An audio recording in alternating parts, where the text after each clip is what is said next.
सूत जी बोले कि हे ऋषियों, मंगलवार पर दोष व्रत कथा करने से अनेक प्रकार की व्याधियां दूर होती है। इसके अतिरिक्त शरण से मुक्त, सुख, संपत्ति व लक्ष्मी कृपा होती है। इस व्रत में गेहूं गुड़ का आहार लिया जाता है तथा भगवान शिव को लाल रंग का पुष्प चढ़ाया जाता है। व्रतकारों को भी लाल रंग के वस्त्र धारण करने चाहिए। इस व्रत के प्रभाव से मुक्ति भी मिलती है। अब आप यह कहानी स्टार्ट करते हैं। कथा। किसी गांव में एक बुढ़िया रहती थी। उसका एक पुत्र था जिसका नाम मंगल था। बुढ़िया हनुमान जी की परम भक्त थी। वह प्रत्येक मंगलवार को श्रद्धा भक्ति से व्रत करती थी और हनुमान जी की आराधना किया करती थी।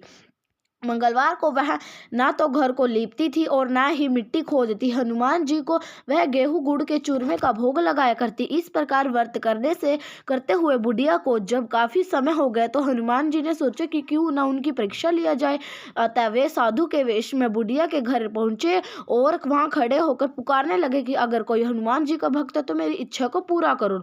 आवाज को सुनकर बुढ़िया बाहर आई और बोली कि आज्ञा करें महाराज, आप क्या चाहते हैं। इस पर साधु वेशधारी हनुमान जी ने कहा कि मुझे भूख लगी है, मैं भोजन करूंगा, तू जरा सी भूमि को गोबर से लीप दे। यह सुनकर बुढ़िया उलझन में पड़ गई। अतः मैं उसके करधारी होकर कहा कि लीपना व मिट्टी खोदने के अतिरिक्त जो आप कहेंगे मैं वह काम अवश्य करूंगी। साधु वेशधारी हनुमान जी के 3 बार प्रतिज्ञा करने के बाद भी वह नहीं मानी तो उसने कहा कि अपने बेटों को बुलाओ और उसकी पीठ पर आग जलाओ और भोजन तैयार करो।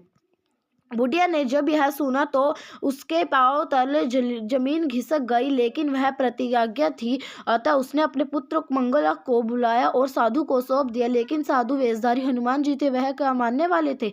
उन्होंने बुढ़िया के साथ से ही मंगलिया को पेट के बल लिटाकर और उसकी पीठ पर आग जलाई। आग जलाकर बुढ़िया दुखी मन से अपने घर के अंदर चली गई। इधर भोजन तैयार हो गया। तब साधु वेशधारी हनुमान जी ने बुढ़िया को बुलाकर कहा कि हे बुढ़िया, अपने बेटे मंगलिया को आवाज दे उसे, जिसे वह भोजन कर ले।